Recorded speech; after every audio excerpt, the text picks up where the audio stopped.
Charles Gaëtan Xavier Duval, being appointed true and faithful minister.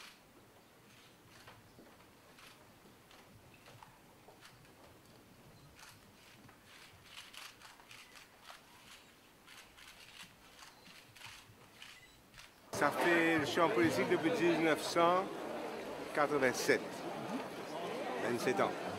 Et je suis rentré au gouvernement pour la première fois en 1995.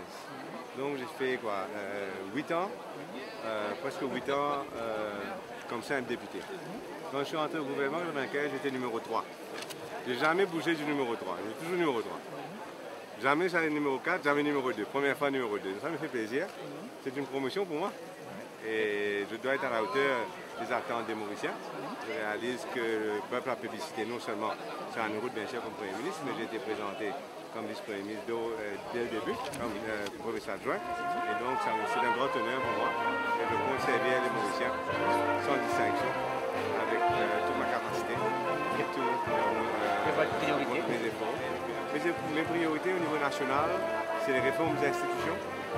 C'est la réforme électorale qu'on connaît avec le président de la lutte contre la corruption. Ce ne sont pas mes priorités, ce sont les priorités du gouvernement. C'est aussi la méritocratie. Voilà en général. Maintenant, nous avons les priorités du ministère, celle du tourisme. Quand le tourisme va bien, tout va bien. Le tourisme a le potentiel d'être le moteur de l'économie. Le tourisme n'est pas le moteur de l'économie pour l'instant, parce que la croissance est plus faible que nos compétiteurs, les revenus par touriste aussi plus faibles que nos compétiteurs. Comment faire pour revaloriser notre tourisme, redynamiser notre tourisme, pour la qualité du produit, la qualité de l'hôtel, la qualité du service, tout ça a pris un coup. La réputation a pris un coup dans les dernières années, et donc s'atteler à ça.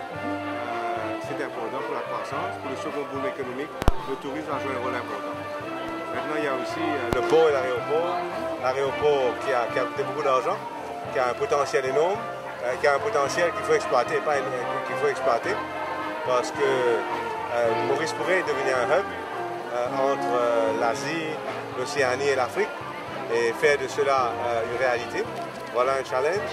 Et bien sûr, le port avec des dizaines de milliers de bateaux qui passent à travers nos côtes tous les ans, pour pouvoir profiter de ça, pouvoir faire ces bateaux s'arrêter à Maurice pour ravitailler, ça ce serait quelque chose qui amènerait énormément de prospérité, non seulement pour lui, mais à l'île Maurice tout entière. Voilà un petit peu les grandes lignes. Maintenant, il faut voir les dossiers.